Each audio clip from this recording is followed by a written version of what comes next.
Bienvenue en Suède. Lou et moi, on a une histoire folle à vous raconter. Franchement les gars, une histoire de fou, un brochet hors norme, capturé au bout d'un flotteur perdu.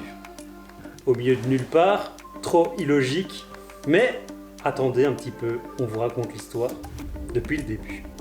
En effet, début août, nous décidons de partir pour la Suède et de prendre l'avion avec l'âne, mon père et moi, et de nous diriger en terre lapone. Lors de notre arrivée, nous irons poser nos affaires dans un chalet qui ne fait pas partie du campement de pêche mais qui se retrouve en pleine nature. Pour ce faire, on devra prendre une route de terre pendant plus de 10 km et en arrivant sur place, on était juste en pleine nature et complètement émerveillés. De plus là-bas, il n'y a ni réseau, ni électricité, ni téléphone et c'est vraiment un très bon moyen de se retrouver en pleine nature. Après une nuit au doux crépitement du feu, on rejoindra qui ? Eh bien nous rejoindrons Quentin qui nous guidera sur la rivière des poissons records, la fameuse Angerman Alven. Angerman Alven. Salut, bon, moi c'est Quentin. Je suis guide ici à la Plante Pro Nature en Laponie suédoise. Donc je vais vous emmener aujourd'hui sur la rivière avec le gros bateau qui est derrière moi là. Ok. On va pêcher pas mal de baies et tout, ça va être vraiment atypique. Ok. Donc je vous laisse poser vos affaires et puis on y va.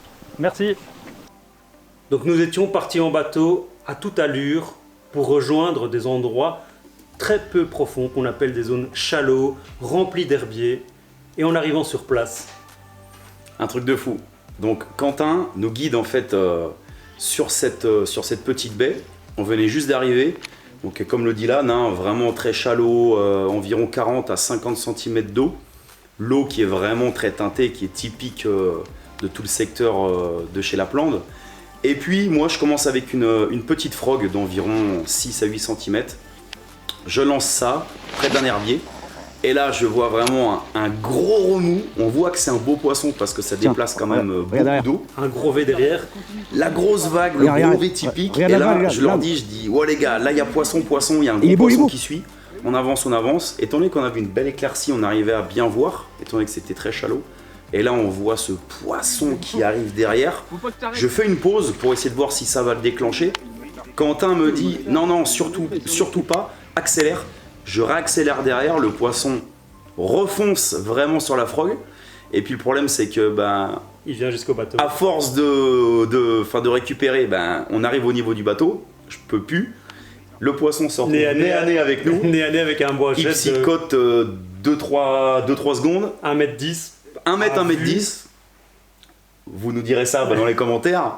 Et puis voilà, le brochet repart. On a essayé pendant plusieurs 20, 30 voire 40 minutes de le refaire mordre, mais malheureusement c'était trop tard. C'est là qu'on a compris que les brochets, c'était plutôt une journée où ils allaient venir qu'une fois et pas deux. Exactement. Et ça s'est vérifié sur les zones d'après. Oui.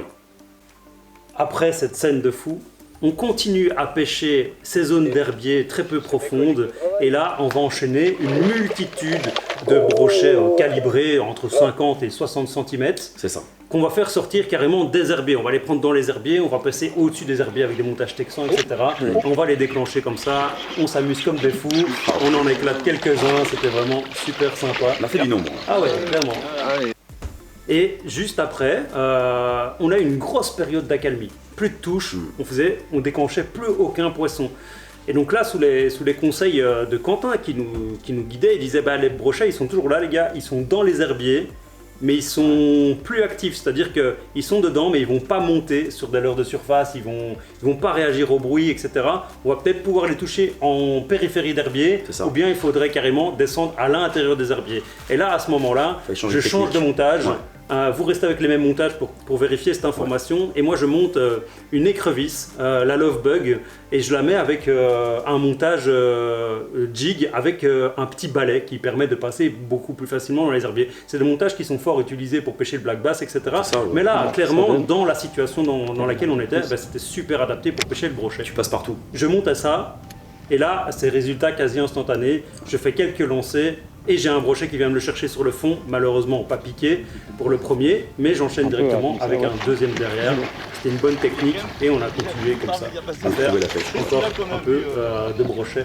Et Alors il faut savoir que nous sommes venus ici en Suède pour traquer principalement le brochet, ce que nous faisions dans les herbiers, jusqu'à un moment donné où je me dis, on n'a plus trop de réactions sur le brochet, je vais placer un petit jerk minnow, c'est le Gutsy minnow de Chesbait. Et avec ce leurre-là, je commence à pêcher un petit peu en me disant, je peux peut-être faire ressortir de la perche aussi. Et chose faite, après quelques lancers, il y a une perche immense qui vient jusqu'au bateau et qui se retourne, qui ne prend pas le leurre. Mais on l'a bien vu et donc on se dit, stop, on est dans une zone où il y a des grosses perches ici. Généralement, elles ne sont pas seules, les grosses perches. Donc on se dit, bon voilà, c'était une perche qui devait avoisiner les 40. Elle en faisait peut-être plus que 40, on ne le saura jamais. Et donc là-dessus, Papalou nous fait une perche, il passe aussi sur un montage pour pêcher la perche derrière, et il attrape une perche de 44 cm qui lance vraiment le record du séjour. D'entrée de jeu. D'entrée de jeu, boum, 44 cm. Ensuite, toi aussi, t'enchaînes une perche aussi comme ça. Ouais, j'ai fait une belle perche, pareil en fait, c'est la première fois de ma vie que j'arrive à prendre une perche de cette taille-là qui avoisine les 40 cm dans une zone shallow de 40 cm d'eau, avec une frog en texan pour pêcher le brochet, quoi. J'avais jamais fait ça, il y a vraiment qu'en Laponie et à la plante que j'ai vu ça. C'est des perches aussi folles, j'ai jamais vu ça. Et encore plus fou. Et encore plus fou, c'est juste, on passe sur une autre zone, donc là qui était totalement différente. Un gros tombant. Quentin en fait nous amène sur une dorsale que je connais bien, puisque je suis déjà venu 6 ou 7 années ici. Cette dorsale en fait elle est très particulière, il y a vraiment un au fond. C'est des grandes roselières, c'est pour ça qu'on l'appelle une dorsale, c'est qu'elle est en plein milieu de la rivière. C'est une grande dorsale vraiment remplie de grands herbiers avec des grands roseaux. Et de chaque côté, en fait, c'est des tombants. Ça tombe jusqu'à 8 mètres.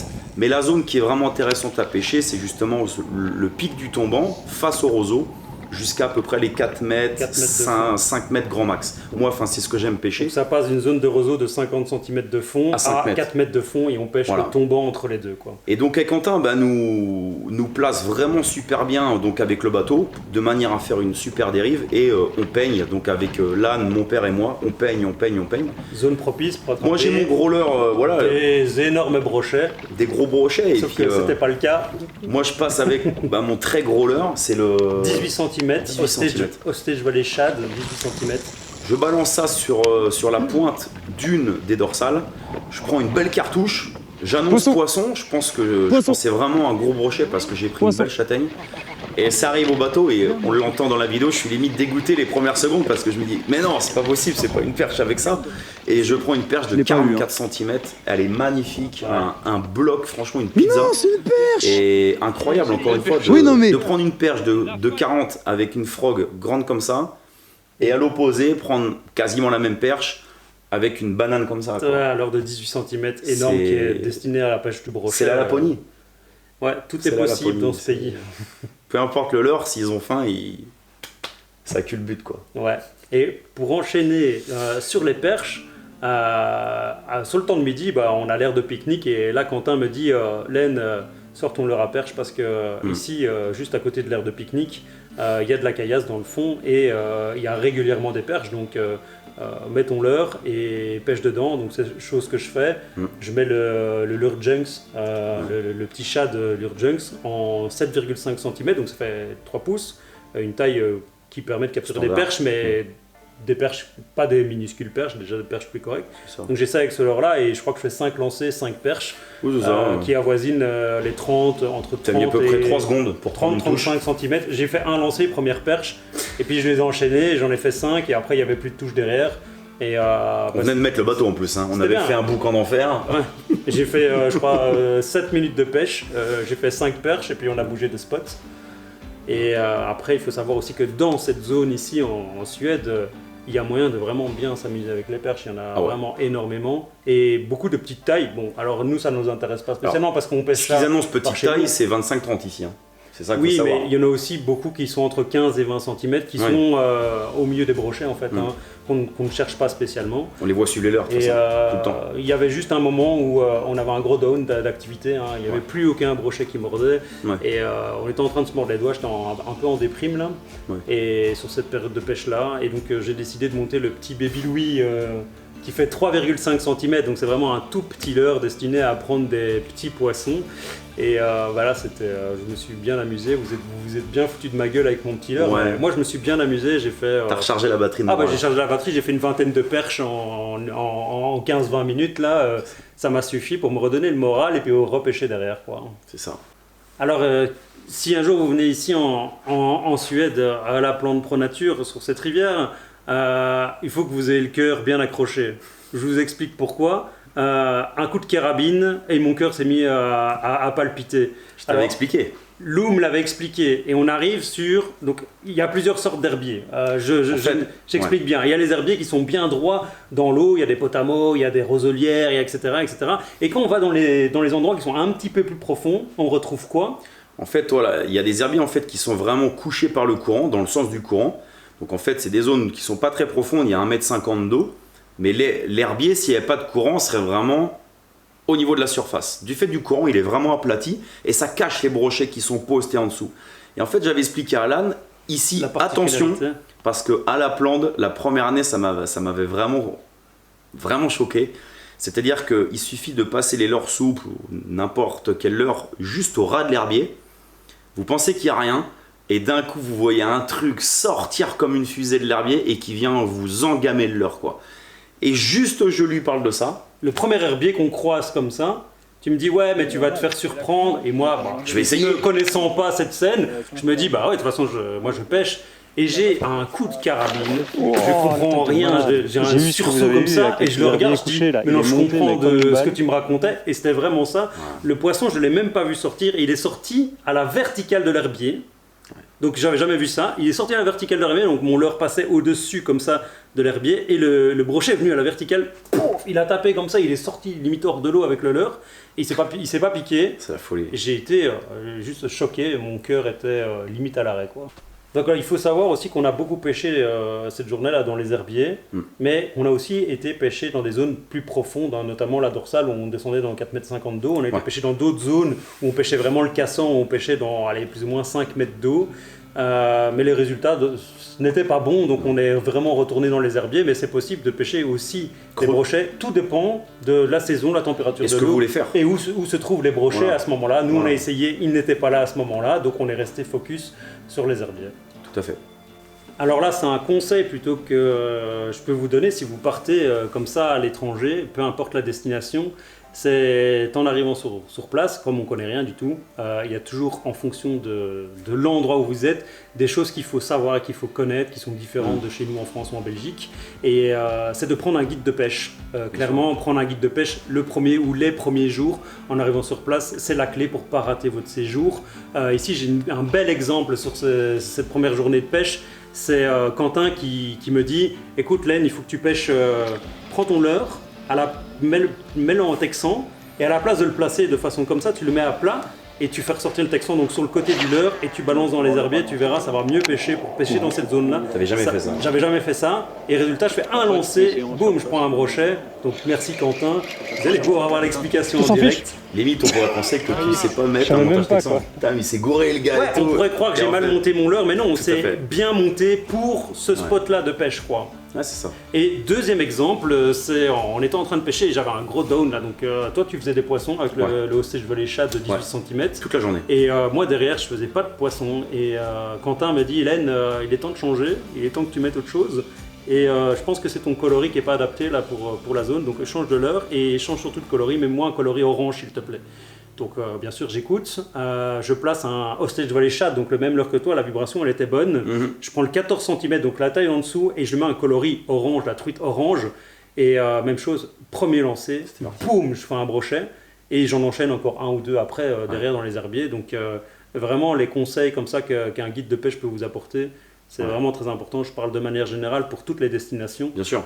Mais ici, vraiment, dans cette destination-là, c'est encore plus nécessaire de prendre un guide de pêche parce que c'est vraiment très typique comme zone. Moi, je connais, enfin, c'est vraiment des pêches, j'ai pas l'habitude de les pêcher comme ça parce que par chez nous, ça n'existe pas, ce milieu, ces rivières, ces herbiers.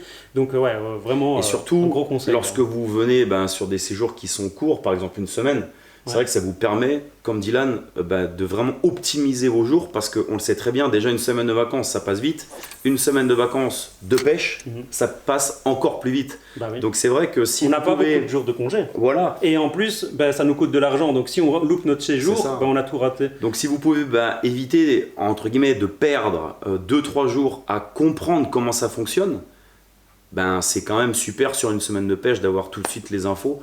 Et effectivement, et puis c'est de l'expérience pour les années futures. Lorsque vous revenez, après vous n'avez plus besoin parce que vous avez compris. Il y aura d'autres choses à apprendre, mais exactement. Les guides de pêche sont là pour ça et c'est les meilleures personnes d'expérience. Ceux qui passent le plus de temps Ils sur l'eau. auront toujours plus d'expérience que vous. Donc, ils connaissent leur zone par cœur et c'est comme ça que ça marche. Et donc heureusement qu'il y a des guides de pêche. Ouais. J'ai envie de dire merci Quentin quand même. Merci Quentin. Ouais. Merci Quentin. Mais pas trop quand même, parce qu'après il peut prendre la grosse tête. Ouais, il va prendre la grosse tête. Ça y est, on y est. La fameuse scène du bouchon. Il est où le bouchon? On l'a repris, il est là. Voici le bouchon. Du malheur. Ben non, c'est pas le bouchon du malheur, c'est... Si. On a fait ce qu'on pouvait. Alors, ce bouchon, il faut savoir qu'il n'y a personne qui pêche. On a vu zéro pêcheur, il y a quasi personne qui habite ici. C'est les flotteurs de chez eux. On est en pleine nature. Pike, float big. On était en pleine nature, et puis en pêchant, en plus j'étais avec Baby Louis, je crois, j'étais en train de m'amuser dans les perches à ce moment-là, et puis en pêchant, je dis, hey, regardez les gars, il y a un bouchon qui est en train de flotter là, donc on regarde autour, on voit pas de pêcheur, donc on comprend pas, et en rigolant, je dis, les gars, je vais jeter mon leurre et je vais attraper le bouchon, vous allez voir, il y a un poisson en dessous, et je vais capturer un poisson avec mon petit Baby Louis, je pense que c'était au Baby Louis. Et en arrivant à proximité de ce bouchon, donc du coup je lance pour essayer de capturer le bouchon, et à ce moment-là le bruit du bateau, mais en approchant, le bouchon commence à nous faire la scène de, il y a vraiment un poisson en dessous de ce bouchon, et vu la taille, et personne autour. Vu la taille du bouchon, et le bouchon il part bien sous l'eau, hein. Oui. Et donc on voit le truc, on fait on commence à pas comprendre ce qui se passe, on dit il y a vraiment un poisson en dessous, il faut vraiment qu'on attrape ce bouchon, on regarde encore une fois autour, et personne autour, et il y avait même que des herbiers, et il y avait impossibilité qu'il y ait même un pêcheur qui soit là. Et donc on se dit, bon là il y a un problème, on a un flotteur perdu avec un poisson accroché en dessous, et il a l'air d'être un poisson conséquent, ça pouvait pas être un vif, parce que tirer le bouchon comme ça sous l'eau, ça devait être un poisson conséquent. Conclusion, on lance, on essaie de l'attraper, finalement on arrive à attraper la ligne. Prends le fil. Combat le poisson à la main, Ah, il y a le filet, il y a le moteur électrique. Lève. Prends ça, c'est assez lourd. Et en fait, je commence à me rapprocher, je prends la tresse, et là je suis en tension en fait. Et direct, je regarde l'âne et je dis, les gars, c'est très lourd ce qu'il y a au fond quoi. Je vois que c'est très lourd. Ah, vas-y, épuisette. Il est maîtré. Mais putain, il est maîtré. Attends, quoi, il y a un... Non. Oh mec, le moteur. Attends. Il y a un brochet maîtré. Je commence à tirer, je le ramène, je sens que ça se débave vraiment fort. Le poisson passe devant moi, devant le bateau, et là on le voit donc avec Quentin et Lan. Et là on l'estime à minimum 115. Ouais. Vraiment et puis surtout très, très large. Très gros, ouais. Et manque de chance en fait. Il y avait une chance sur 10 pour qu'il fasse ça. Il passe entre le devant de la coque du bateau et le mât du moteur électrique. Il y a vraiment pas très large, il doit y avoir quoi, 70-90 cm. Il passe là, ce qui fait que la tresse passe également ici. Lâchez-moi le truc. Et voilà. Cassé. Non. Mais si, ça a cassé, je te dis. Ah putain. Moi, je commence à lâcher du mou. Le problème, c'est que tout le monde derrière tenait également la tresse parce que je pouvais peut-être la lâcher. Et du coup, la tresse passe sur une hélice. Même si l'hélice était à l'arrêt, c'est un rasoir. C'est coupant, ouais. L'hélice se coupe et juste à ce moment-là, le brochet monte en surface et nous fait une chandelle que vous voyez sur les images de la GoPro. Et un monstre, il ouvre les ouïes, mais c'est un placard. Un poisson d'un mètre 15 ou plus. D'un mètre 15, ah ouais. Il te fait une chandelle, c'est juste hallucinant, quoi. Et il part. Et du coup, paf, la tresse cassée. Le poisson part. Alors, la bonne chose, c'est qu'on a récupéré pas loin de 150 mètres de tresse derrière. Oui, et même le montage quasi complet est venu avec, parce qu'on a récupéré le bouchon. Donc ça s'est cassé vraiment sur le dernier morceau. Au niveau de l'émerillon, je pense. Ouais. Ça a dû se casser au niveau de l'émerillon, quelque chose comme ça. Preuve en est qu'il y a vraiment des très gros brochets dans des baies de 40 cm. Ouais, en un jour, on a vu Beaucoup de gros poissons. deux Ouais. énormes poissons. On a Grave. capturé finalement beaucoup de poissons entre 50 et 60 cm. Mais il y a on toujours a ce vu truc. Ouais. deux poissons immenses. Un Ouais. qui devait être plus ou moins de 110, Ouais. 100, 110. Ouais, ouais. Qui est venu jusqu'au bateau, Ouais. et puis celui-là qui était accroché là sur le montage. Alors, dernier moment fou de la journée qu'on a eu. Pour finir la journée en plus. Ouais, pour finir la journée, on rentre dans une baie, magnifique baie avec des herbiers de nouveau partout, mais tous les types d'herbiers Que je ne connaissais pas. assez condensés, ouais. Avec du courant qui passe au milieu. Donc on a vraiment une zone de courant, et puis sur les côtés, on a plein d'herbiers. C'est fort. Hein. Ouais, c'était vraiment superbe endroit. Et on n'avait plus d'activité à ce moment-là, plus beaucoup d'activité. Puis quand on rentre dans cette baie là, on commence à pêcher. Bon, Quentin nous emmène, lui il connaissait bien cette baie. Et je fais un lancer là, j'arrive dans les herbiers et puis je vois un sillon derrière mon leurre, un truc qui arrive à 3000 à l'heure. Et Un peu, là, t'as le trou là déjà qui est Oh, ça a bougé. à droite aussi. Oh oui, putain, oui, relance, tabarnak. Ah non! Aucune idée. j'ai une herbe, je tire et le leurre revient vers moi. Il se tape dans ma canne, il s'en mêle. Et on sait très bien qu'un brochet qui est actif comme ça, super actif, souvent il le reste peut-être quelques secondes et pas plus. Donc J'ai pas jeté. T'as pas jeté? Je respecte. À mon avis, t'étais dans l'eau. Non. Non. J'ai décroché mon leurre de ma canne, j'ai remis le leurre dans l'eau, il me l'a attaqué instantanément. Et bon voilà, brochet sorti, le temps de le mettre dans l'épuisette, etc. C'est le plus beau du jour. Et toi, derrière, Dans la foulée, pareil, moi j'étais sur la droite. Je vois encore un bel herbier qui est allongé par le courant. Je lance. L'âne venait de décrocher son poisson dans qui l'épuisette. peut être décroché dans Ouais, l'épuisette. grave. avec- Bam, j'en vois un puis qui c'est suit, surtout je le le trou derrière. prends, on le met dans l'épuisette, Ah. on a les deux poissons dans l'épuisette, Quentin décroche et on filme ça, c'est super. On Et, termine la journée sur un on doublé. termine la journée sur un doublé, on est tout fou là parce que ça clôture bien notre journée. On a Grave. vraiment fait toutes sortes de poissons, de la perche du brochet, on a vu toutes les tailles. Franchement, ouais. Il manquait des gros poissons, mais on les a vus, donc c'est que partie Ouais. remise. Il nous reste des jours, Et, voilà. et puis, cerise sur le gâteau, Quentin, c'était la première fois en guidage qu'il avait Un doublé. une clientèle qui fait un doublé sur le bateau. Donc, pour vous dire qu'on a fêté ça le soir. Il a dû mettre sa tournée. Voilà, moi j'espère en tout cas que cette vidéo en tout cas vous a plu de visionner ça. On a passé beaucoup de temps avec Lou pour vous le faire de façon Ouais. à vous faire une histoire et vous raconter ce qui nous est arrivé et non pas avoir des scènes tout le temps en live. Dites-nous ce que vous en pensez en Voilà, commentaire. dites-nous en commentaire, ça nous prend énormément de temps donc on pourrait le refaire. Ouais. Mais là il faut balancer des likes, il faut balancer des commentaires et en fonction des résultats, on verra si on le refera. Exactement. Abonnez-vous Toujours. si vous avez aimé les Le vidéos. like, le commentaire, ça nous fait toujours plaisir évidemment. C'est Ouais. gratuit, hein, je le précise. C'est ça. Et du coup, on se donne rendez-vous pour une autre vidéo la semaine prochaine. Il faut savoir qu'il y aura plusieurs vidéos qui vont être tournées ici en Laponie et qu'il y a plein d'autres choses de fou qui va arriver. Là, il nous est arrivé d'autres histoires. Et des pêches à chaque fois différentes. Et des pêches complètement différentes. On a voulu vraiment faire des pêches complètement différentes. On va pas faire que la pêche en rivière. Donc Voilà. vous allez voir plein de choses différentes. N'hésitez pas à vous abonner, à activer la cloche de notification pour être prévenu des vidéos qui sortent. Et nous, on vous dit à la prochaine. Salut!